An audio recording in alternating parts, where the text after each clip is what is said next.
coming up to 4:10, mainland Spain. And joining us on the line to talk about all things stateside is our U.S. correspondent, Rich Reynolds. I can see you, Rich. You all right? Hey, boss. How's it going? How's your Tuesday going? Not too bad. Much better now that you're here to help me out. And playing a little bit of America. That was not lost on me. America, a group of 3 English boys. I do like to, drop these things in on a Tuesday for you. Got some other stuff coming up, like a current #1 in the US. And, of course, Miss Swift, who's been making all the headlines, will make an appearance, I would imagine, today as well. But you know where we start. Where do we start? Oh, for the love of God. Well, we start with DJT, starting with Mr. Trump, who's in court as we speak. And right now they're the prosecutors and the defense are weighing whether or not he should be penalized for contempt of court for some of the stuff he's been saying and tweeting, and they should be making a decision momentarily. So we're hot. We're online right now. We're learning it as everybody else is. Indeed, and it's got the world captivated, hasn't it? And he's there with the soundbite. Do you want to hear what he said yesterday on the way in? Oh, please proceed. I just want to say before we begin, these are all Biden trials. This is done as election interference. Everybody knows it. I'm here instead of being able to be in Pennsylvania and Georgia and lots of other places campaigning. And it's very unfair. Fortunately, the poll numbers are very good. They've been going up because people understand what's going on. This is a witch hunt, and it's a shame. And it comes out of Washington. It's in coordination with Washington, everything, including the DA's office. It's in coordination with Washington. I just want people to understand that this is done for purposes of hurting the opponent of the worst president in the history of our country. I think like what's going on right here should never be happening. It's a very, very sad day in America, I can tell you that. Thank you very much. Very, very sad day in America. Do you concur? Yeah, it's always a sad day. This is a huge black eye for the country. As a lot of analysts have said, there's never been anything like this. They're probably not going to lock him up in jail for the stuff he's been doing because that would cause additional problems. It might also be an overreach and a little bit too extraordinary a penalty for just saying some things. But he just doesn't seem to care. He just goes straight on ahead, and that's the way it is. But there's never ever been anybody like him in history that I know of. Indeed, no, not that I can think of. You've been around just a few years longer than me, I have to say, but not many. So basically, the jury have to decide the allegation that Trump falsified the financial transaction behind the $130,000 hush money payment to the adult film star Stormy Daniels, charged with 34 felony counts of falsifying business records back in 2023. He's pleaded not guilty to the lot, though. He has, but I think the smart money is that he's going to lose this. The big question is what is the penalty going to be? I don't think any prosecutor that I've heard or any analyst that I've seen has said he's going to be going to jail for this. It'll probably be a nice fat fine. But the interesting point is that the guy that's on the stand today is a guy named David Pecker, who ran the National Enquirer, and I'm assuming everybody in the audience knows what the National Enquirer is. Certainly, all Americans know it's a tabloid. It's a supermarket rag that with headlines about aliens and political intrigue and that sort of thing. But Pecker left. I'm sorry, that's a very funny name. Pecker left in 2020. I was trying to leave that alone. Apparently he left, but he and Trump are no longer best pals. But Pecker was there, as everybody has heard this story. His job was to cover up whatever Trump was doing because they were pals, and he was paid to do so. And that's lying where the rubber meets the road, as they say. What are your compatriots making of this whole situation? Well, the people I've talked to are expats and people I've talked to in the States. I frankly don't have many friends who are Trump supporters. Most of the people that I associate with and have known for a long time are just shaking their head over this whole situation because he is like nobody else that's ever been. He just kind of does what he wants to do and really feels that he's always in the right. But as I say, people that I know just shake our heads going, we don't know how this thing is going to end up. It's interesting that he's going to be in court for the next 4 to 6 weeks, and it's got to be driving him crazy that he can't be out there campaigning. But just watching his press conferences after he leaves the courtroom, from what you played, he just rambles and makes entirely no sense. Wow. Okay. I don't really know what to make of it, to be honest with you. I mean, it's great entertainment from our side of the Atlantic, I have to say, but I'm not sure how good it reflects on America. I do have a Donald Trump story. Do you want to hear it? Oh, go ahead. I'm going to tell you him as well. He didn't play your prom, did he? He did not play at my prom, but he did do some work for me one time. When I was working in New York, I was working for CNBC, the NBC's business channel. And we needed somebody to endorse the channel. And so we came up with a bunch of business leaders in the community. This is back in the mid-90s.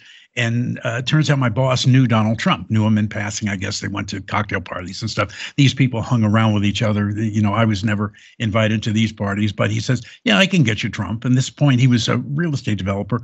And so he got Trump to do this. And I came up with a great idea, and I can't believe to this day I came up with it. It was coming up with coffee cups that said, "In Trump we trust." And understand something, I have never met this man. I just know that I had to do something to promote my channel. And we created these little paper coffee cups that you could walk around the street where you get coffee and you walk around, and they said, "In Trump we trust" on it. That being said, I do not have a copy of those cups to this day, because they would be worth a lot of money, I'm sure. Only replaced by "Make America Great Again." Otherwise, that slogan would have stood. But I can't tell you, he was really easy to work with. He let us put words in his mouth, you know, about how great our channel was. And he just said, anything you want to say, I'll put my name on it. You know, excellent. And this was 30 years ago. One serious point before we leave this, Dan. I got a message last week, which, because we were talking in previous weeks about the fact that he has the Christian vote at the moment. It does seem, though, if he is convicted of a crime, that he may well lose that Christian vote in America, which actually is quite large in his favor. Everything we've read says that if he is convicted of any of these 4 crimes that he's that he's on trial for, that a lot of the Christian vote is going to leave him, because right now apparently they don't believe that he's guilty of any of these. But if indeed he is, you're absolutely right. A lot of these people may leave him. So that may be the turning point. That's why one of the reasons why he thinks this is so unfair is because this is happening during a campaign. And more than anything, he wants to be president again. He'll do anything to be president again, it seems. But you're right. If these people, if he's convicted of any of these, those people will turn on him pretty quickly. A lot of them, probably not all of them, but certainly a large amount.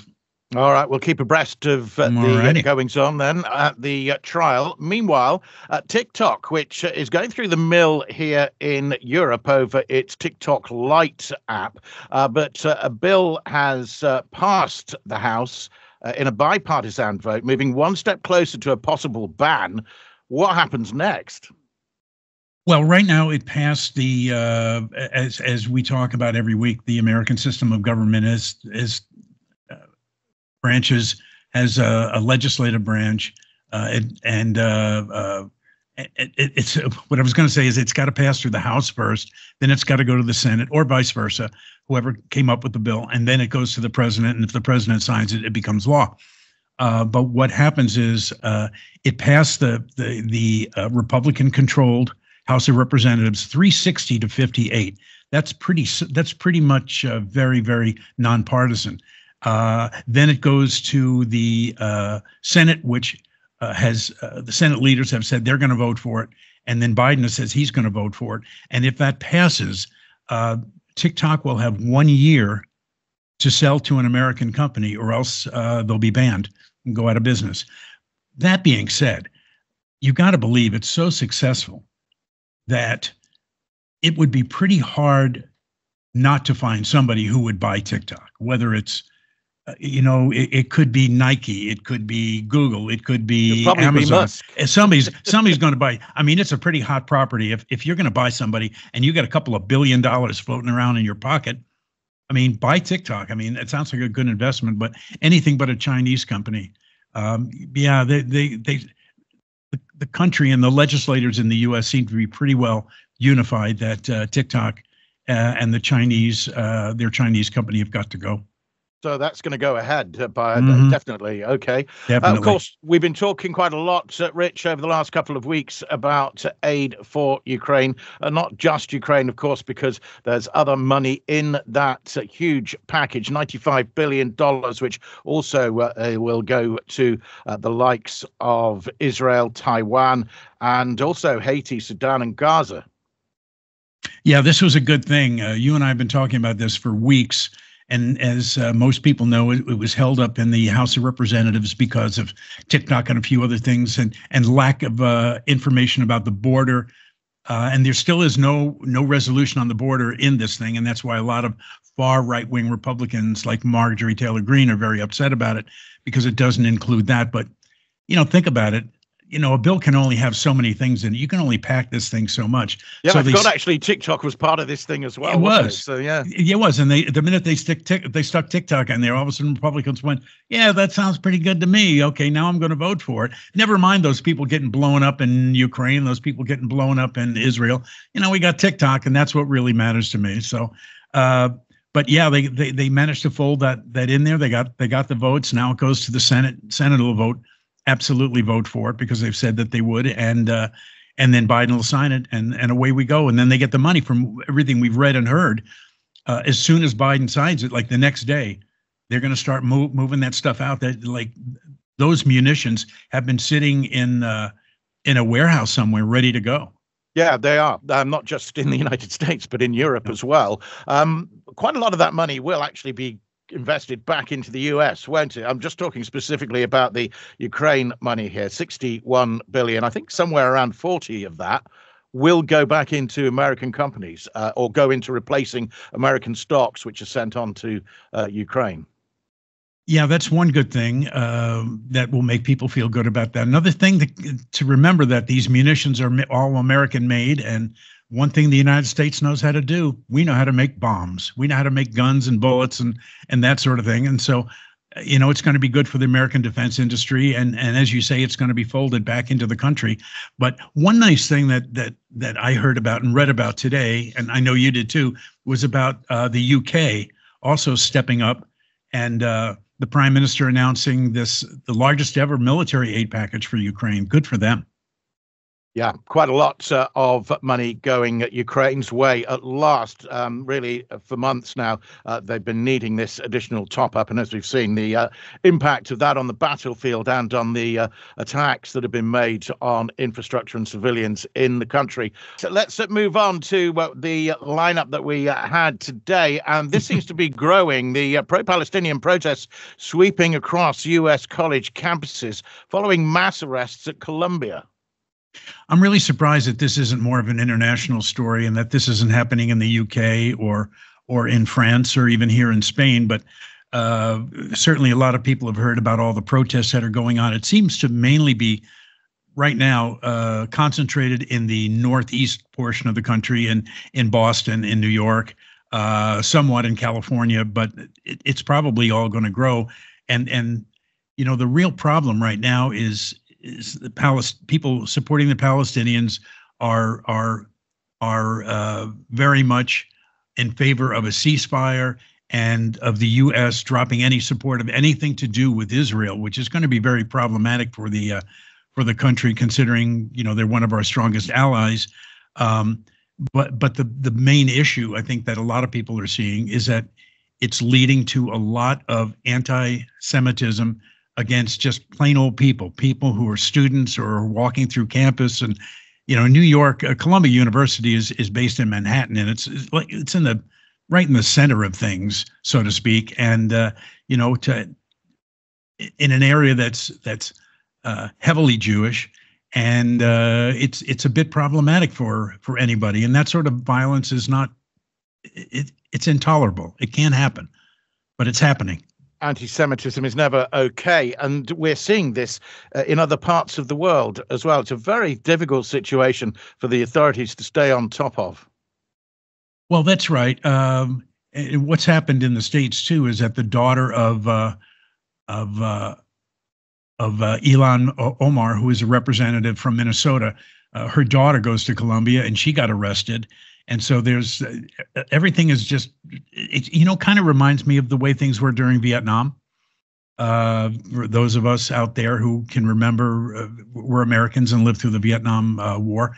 Very, very tenuous right now, and everybody's on tenterhooks right now as far as what they say, what they do, who they interact with. And another thing too to consider is that this is right around the time of college graduations, high school and college graduations. And so there are a lot of public speakers that are out there who are going to be speaking out on these sorts of things, even valedictorians, salutatorians, and that sort of thing. And so schools have to be very, very cautious about who they choose as a speaker at their school. And we've seen, haven't we, that people are having to not attend class, but actually do their classes online. Yeah, it's shades of COVID, because that whole idea of online learning has reared its ugly head in at least at Columbia, from what I've read. But I think it's going to be gravitating to other schools as well. And on top of that, this is for those people who aren't very religious. This is Passover, so it's a major Jewish holiday, and so that is kind of inflaming things even more. And actually, there have been some accusations that it's not only students on campus. Well, that's always going to be the case. There are always going to be people who just want to stir things up, and college campuses are in open areas. Anybody can walk onto a college campus and do anything, and apparently that's what they're doing right now. There's some Jewish students in New York who are being harassed and being told to go back to Poland, which makes absolutely no sense. So it's been 6 days on the demonstrations right now, and I think they're probably going to continue until people get tired of protesting. And I bet it's going to be at least another 3 or 4 weeks of this. Okay, Rich, we do generally look at international stories, but this is one very much closer to home, with the US Supreme Court confronting the nation's homelessness crisis, weighing whether a ban on sleeping in public is cruel and unusual punishment. And it's all in the wording there, isn't it? It's another one of those amendments. Yeah, it's another thing that hits close to home for me, because this is in my home state of Oregon, and in a little town called Grants Pass. And anybody that has been to or seen a news story about the U.S. knows that homelessness is a huge, huge problem that has no answer so far. There are certain cities that are doing very well with their homeless population, but the West Coast is a little kind of problematic because the weather is pretty good there most of the time. Where I lived, we got a lot of rain, but outside of that, it never gets really, really, really cold the way it does in places like Minnesota or North Dakota. And it is a real problem right now, is what to do. And what happened in Grants Pass, and Grants Pass has less than 40,000 people in it. I'm sorry, fewer than 40,000 people in it. And what happened is these people were camping and they had tents. And the city council said, because you're in a tent and you're setting fires and you're eating and you're sleeping, you're camping, and that's not allowed in a city park. And so they're getting ready to move all those people out. And as you mentioned, it went to the Supreme Court, and the Supreme Court said, we're not really sure about how to deal with this. It's tussling with the Eighth Amendment, isn't it? Because that's the wording that I mentioned, which protects against cruel and unusual punishment, hence those words. Yeah, is it cruel and unusual is what they're debating right now, to move people out of, the people who are sleeping somewhere and have basically set up a life, to move them into an area to where they're going to be inconvenienced or maybe face danger. A lot of these people face really hazardous situations when they're living where they're living right now. It's very, very unsafe for these people. And so the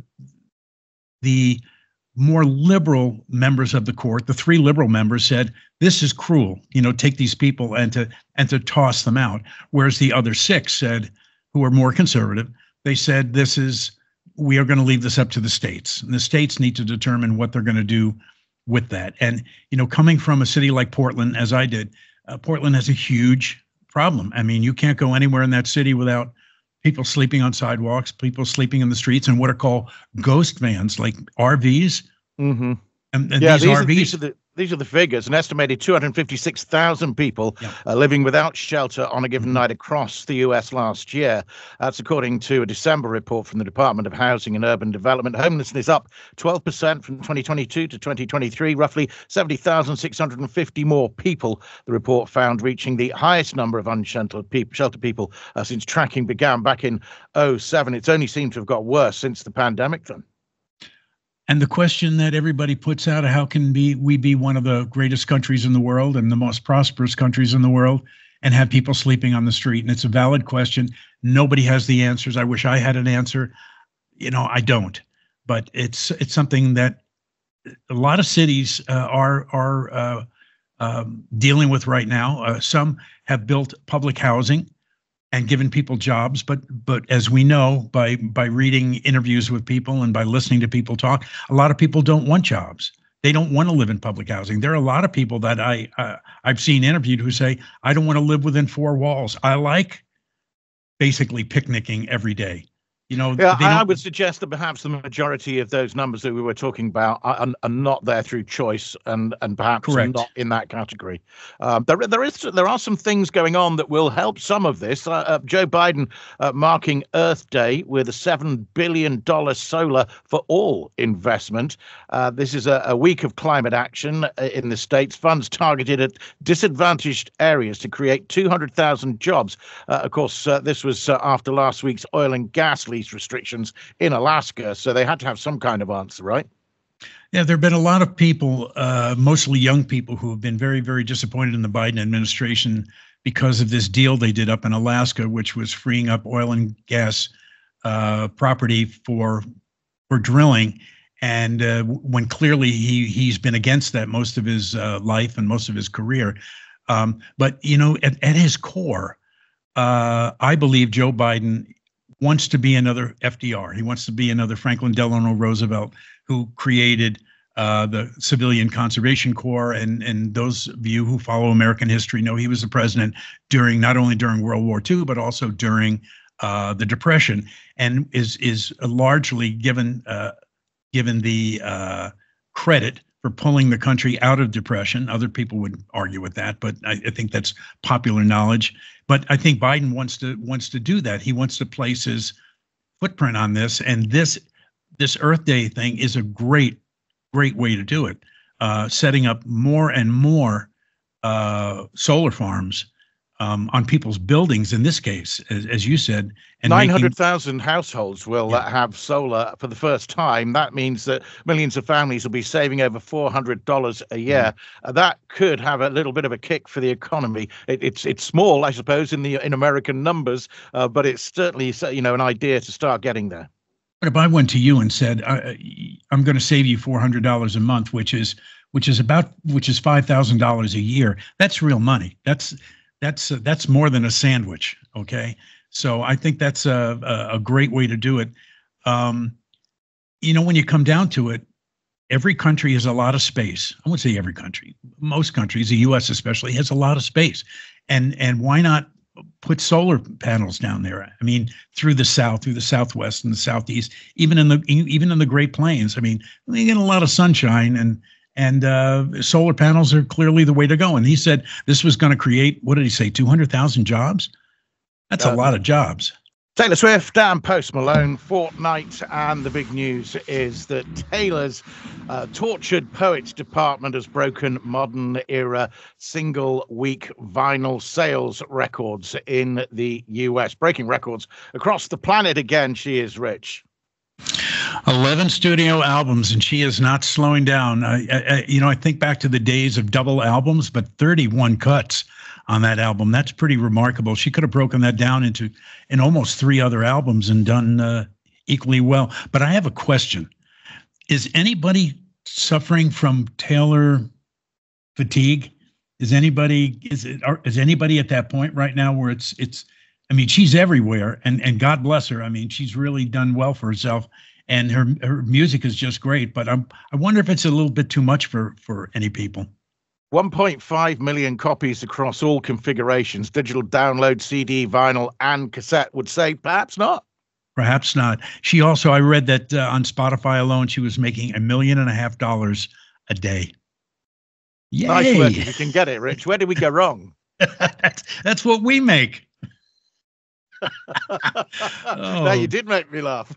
Oh my God! I know. I mean, all power to her. To be honest with you, and I don't mind. It's not a bad song. It's more along the Post Malone kind of vein than some of her other stuff. What I think is kind of interesting is that we've seen Taylor come from country to go to pop and mainstream, like a number of other artists have done, and yet Beyonce we've seen recently go the other way.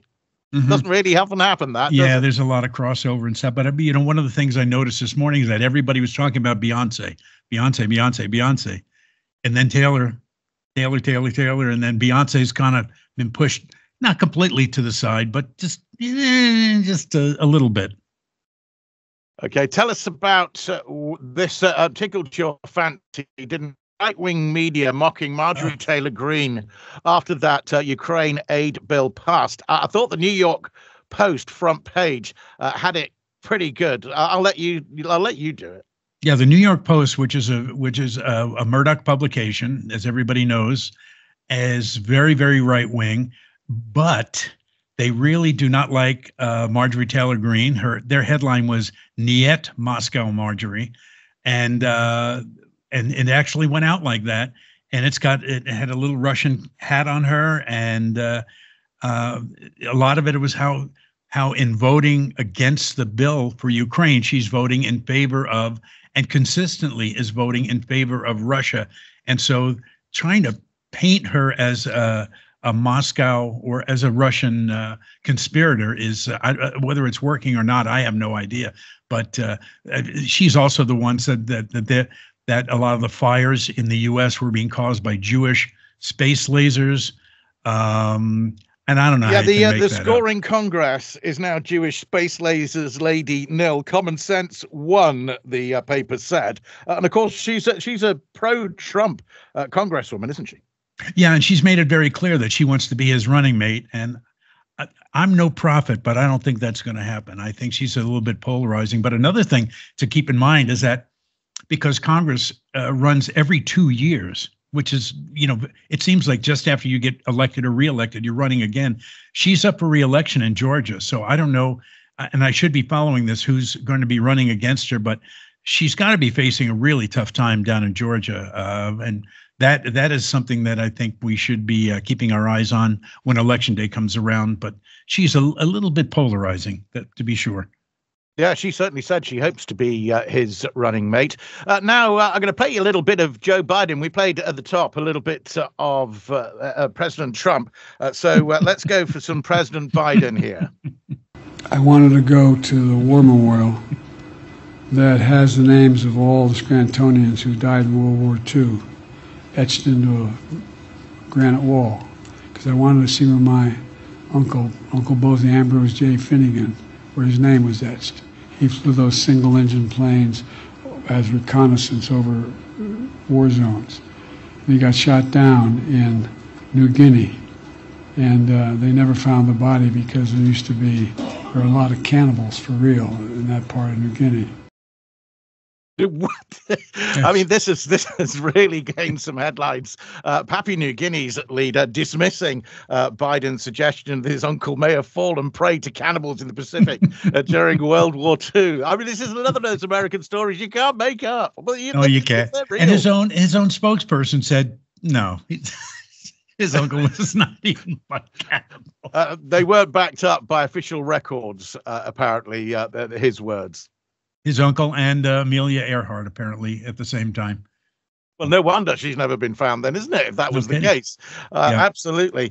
Just want to talk a little bit as well about the news that was coming through yesterday. Caught me a little bit by surprise and a little bit on the hop. Kevin Bacon has delivered on his promise to return to the Utah high school where that iconic 1984 film Footloose was filmed. Yeah, apparently he's gone back and made a whole deal out of this. Let's face it, when was the last time Kevin Bacon had a hit movie? So he might as well go back and revisit that. But that movie was huge, and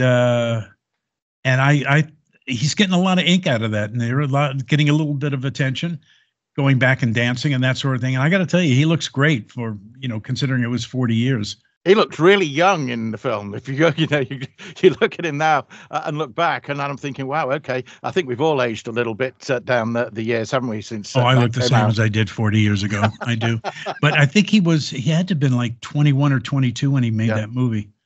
Yeah, so. Absolutely. But like you said, perhaps not a great big pay deal in recent years. So so it's always worth going back, and that'll get a few views, won't it? Footloose this weekend, I would have thought. Yeah, but he's had about 100 great movies, so he's one of those bankable stars. He pops up in everything, and he's good in everything that I've ever seen him in. So it's not if you really want to see him play he's really good at playing bad guys. I remember a movie he did with Meryl Streep about, oh my God, it was about 20 years ago, called The River Wild, where he played a homicidal maniac on a whitewater rafting trip. That's a good one too. So there are a lot of good Kevin Bacon movies. Awesome. All right, Rich, our US correspondent this afternoon with us every Tuesday. Thanks very much, Rich Reynolds. Good to speak to you. Keep coming back. All the best, buddy. Adios.